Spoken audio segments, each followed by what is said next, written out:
Hello friends, स्वागत है आप सभी का आपके अपने YouTube channel geography bye MCQ में। जैसा कि आप जानते हैं हमारी क्लास 11th ज्योग्राफी की एमसीक्यू सीरीज चल रही है और उसमें अभी तक हमने 6 चैप्टर कंप्लीट कर लिए हैं और अभी अपना चल रहा है चैप्टर 7 जिसका नाम है भू आकृतियाँ तथा उनका विकास। इसके 3 वीडियो पहले आ चुके हैं और आज इसका ये चौथा वीडियो है। तो आइए स्टार्ट करते हैं। निम्नलिखित में से कौन सा या कौन से कारक नदी विसर्प के बनने में सहायक हैं? ए है मंद ढाल पर बहते जल में तटों पर क्षैतिज या पार्श्विक कटाव करने की प्रवृत्ति। बी है प्रवाहित जल का कोरियोलिस प्रभाव से विक्षेपण। सी है ए और बी दोनों। डी है इनमें से कोई नहीं। तो कौन सा आंसर सही हो जाएगा? इसमें पूछा है कि कौन से कारक हैं जो नदी के विसर्प बनाने में सहायक हैं। पहला देख लेते हैं। पहला है कि ए है मंद ढाल पर बहते जल में तटों पर क्षैतिज या पार्श्विक कटाव करने की प्रवृत्ति। तो ऑप्शन ए तो इसका सही है। कैसे? कि जब नदी मंद ढालों पर प्रवाहित हो रही होती है तो क्या होता है कि नदी एक साइड तो क्या करेगी, अपर्दन करेगी। जो इसका उत्तल भाग है नदी का वहाँ पे अपर्दन करती है, क्योंकि नदी जब मंद ढालों पर बहती है तो ये तली में कटाव करने की बजाय पार्श्व कटाव अधिक करती है, मतलब किनारों से कटाव अधिक करती है। तो क्या होता है कि एक साइड तो ये अपर्दन करेगी, जो नदी का उत्तल किनारा है वहाँ पे अपर्दन करती है, और फिर एक साइड अपर्दन करके दूसरी साइड जो अवतल किनारा है वहाँ पर जो ये अपर्दित पदार्थ होते हैं उनका यहाँ निक्षेपण करती है। ठीक है, निक्षेपण करती है। कौन से भाग में? ये करेगी अवतल भाग में, और उत्तल भाग में अपर्दन करती है। तो इस तरह से नदी अपर्दन और निक्षेपण करती हुई कि आगे की ओर बढ़ती है और ऐसे विसर्पों का निर्माण करती है। यानी पार्श्विक कटाव के कारण ये विसर्प बनते हैं, पार्श्विक कटाव और निक्षेपण के कारण। तो ऑप्शन ए इसका सही हो जाएगा। बी है प्रवाहित जल का कोरियोलिस प्रभाव से विक्षेपण। तो बी भी इसका सही हो जाएगा। कैसे हो जाएगा? जैसे ऐसे ही पृथ्वी है, ठीक है, तो इसको हमने बांटा है 2 गोलार्धों में, उत्तरी गोलार्ध और दक्षिणी गोलार्ध। तो उसमें क्या देखते हैं कि जो कोरियोलिस बल है, देखो कोरियोलिस बल किस वजह से उत्पन्न होता है। ठीक है, ये एक विक्षेपण बल है। ये क्या है? एक विक्षेपण बल है और इसका ये उत्पन्न होता है पृथ्वी के घूर्णन से। ठीक है, तो क्या होता है कि पृथ्वी के घूर्णन के कारण कोरियोलिस बल का निर्माण होता है, और उससे क्या होता है कि जैसे हम देखते हैं कि जैसे अटलांटिक महासागर है उसमें जल धाराएं हैं, वो अपने सीधे मार्ग में प्रवाहित ना होकर उत्तरी गोलार्ध में अपनी दिशा से किधर की तरफ मुड़ जाती हैं? ये मुड़ जाती हैं दाईं ओर। ठीक है, और जो दक्षिणी गोलार्ध है उसमें जल धाराएं अपने बाईं ओर मुड़ जाती हैं। तो ये किस कारण से होता है? ये विक्षेपण बल के कारण, यानी कोरियोलिस बल के कारण होता है। तो ये कोरियोलिस बल जो है, जैसे धरातल पर नदियाँ प्रवाहित हो रही होती हैं तो उनके ऊपर भी ये कार्यरत होता है। ठीक, कैसे होगा? जिससे मतलब नदियाँ क्या करेंगी? विसर्पों का निर्माण करती हैं। तो ऑप्शन ए और बी दोनों सही हैं, यानी कि ऑप्शन सी सही हो जाएगा। एक नेक्स्ट क्वेश्चन है, निम्नलिखित कथनों पर विचार कीजिए। एक है बड़ी नदियों के विसर्प में अवतल किनारों पर सक्रिय निक्षेपण होते हैं। दूसरा है बड़ी नदियों के विसर्पों में उत्तल किनारों पर अधोमुखी कटाव होता है। ठीक है, यहाँ आ जाएगा किनारों पर अधिमुखी कटाव होता है। और तीसरा है विसर्प के अंदरूनी भागों में अपर्दन के कारण कटने से गोखूर झील ऑक्सबाउ लेक का निर्माण होता है। तो उपरोक्त में से कौन सा कथन सत्य है? इसमें सत्य पूछा है, कौन सा कथन सत्य है? ऑप्शन ए है केवल 1, बी है केवल 3, सी है केवल 1, 2 और 3, डी है सभी कथन सत्य हैं। तो कौन सा कथन सही हो जाएगा इसमें से? देखते हैं। पहला कथन दिया है कि सभी बड़ी नदियों के विसर्प में अवतल किनारों पर सक्रिय निक्षेपण होता है। देखो ये अभी हमने लास्ट में ही अभी देखा है कि जो नदी, जैसे नदी का जो ये उत्तल किनारा है और ये वाला अवतल किनारा है, तो उत्तल किनारों पे क्या करती है? उत्तल किनारों पे तो अपर्दन करती है, ठीक है, सक्रिय अपर्दन होता है। और जो अवतल किनारा है वहाँ पे क्या होता है? वहाँ होता है निक्षेपण, नदी निक्षेपण करती है। तो ऑप्शन कथन ए इसका सही हो जाएगा।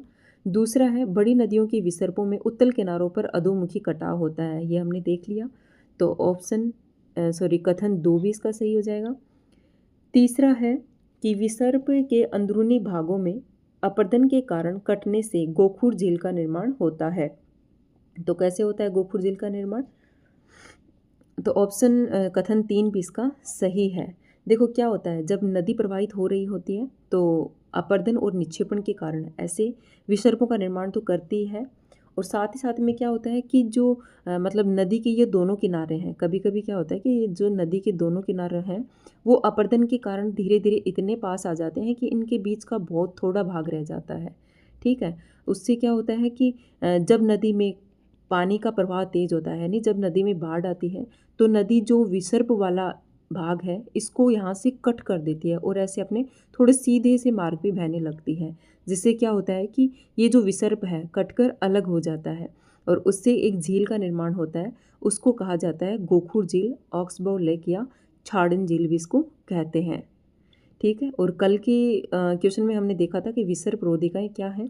विसर्प रोधिकाएँ जब बड़ी नदियाँ प्रवाहित हो रही होती हैं तो उनके उत्तल किनारों पे जो निक्षेपण होता है उससे विसर्पी रोधिकाओं का निर्माण होता है।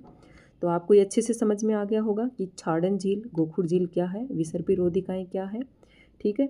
तो इसमें तीनों ही कथन सत्य हैं, तो ऑप्शन इसका डी सही हो जाएगा, सभी कथन सत्य हैं। नेक्स्ट क्वेश्चन है, देखो अभी तक हमने जो लास्ट के वीडियो में किए हैं वो सभी के सभी नदी के द्वारा, यानी जो प्रवाहित जल है उसके द्वारा निर्मित स्थलाकृतियाँ थी। अपरदनात्मक और निक्षेपण से बनी स्थलाकृतियों को हमने देखा है और अच्छे से डायग्राम के माध्यम से समझा भी है। और आज की वीडियो में ये जो आगे के क्वेश्चन आएंगे वो सभी भौम जल के द्वारा निर्मित स्थलाकृतियाँ होंगी। ठीक है। भौम जल क्या होता है, देखो सबसे पहले तो ये देखते हैं कि भौम जल होता क्या है।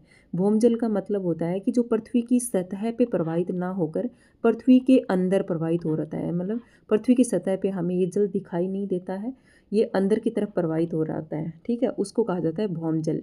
तो इससे जो स्थलाकृतियाँ बनती हैं उनके बारे में हम आगे के क्वेश्चंस में देखते हैं। ठीक है। तो भौम जल से निर्मित स्थलाकृतियों का पहला क्वेश्चन है, निम्नलिखित कथनों पर विचार कीजिए।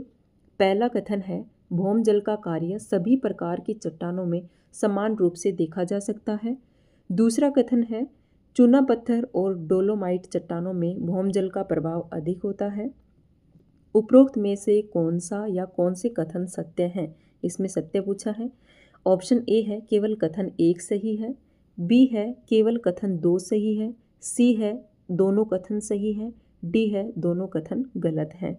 तो आइए देख लेते हैं इनमें से कौन सा कथन सही है और कौन सा गलत है।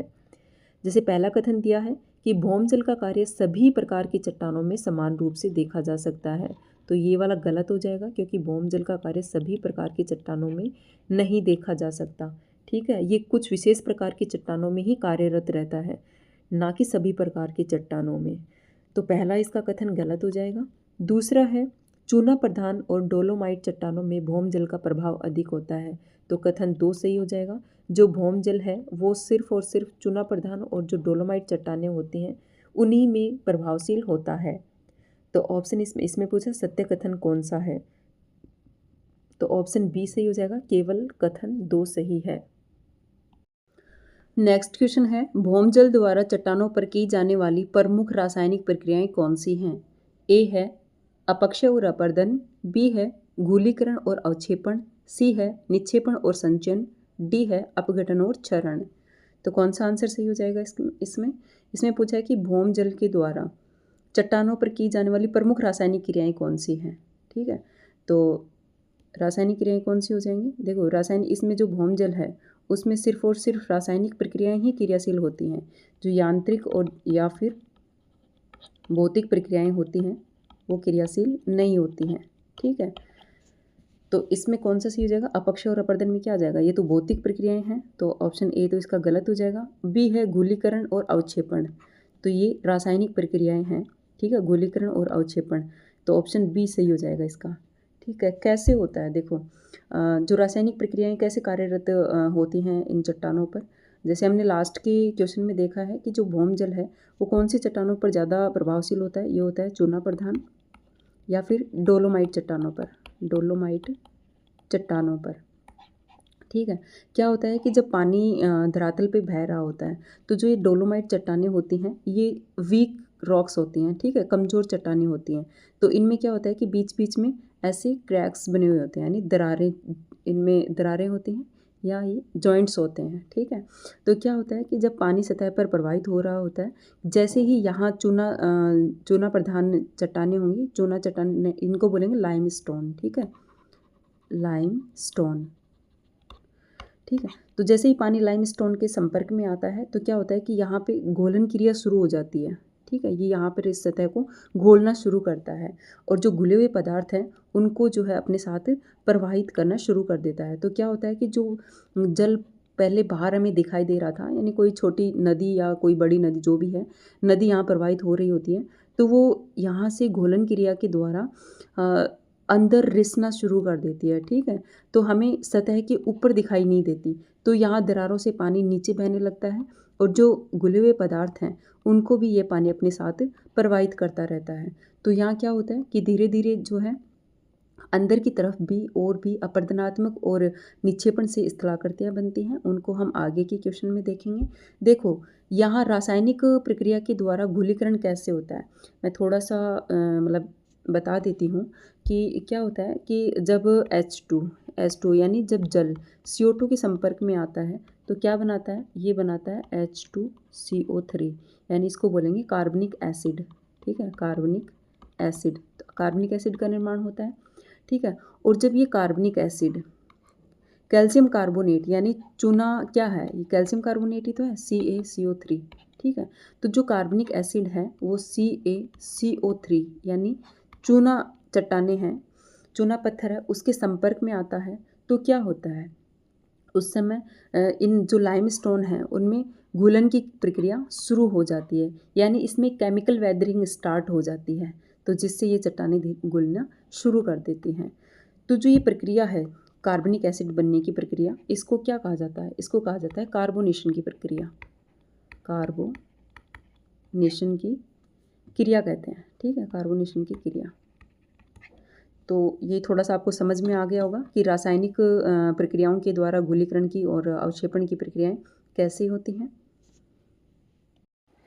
आज की वीडियो में इतने ही क्वेश्चन हैं और बाकी के क्वेश्चन हम आगे की वीडियो में देखेंगे। आज के लिए इतना ही। Thank you.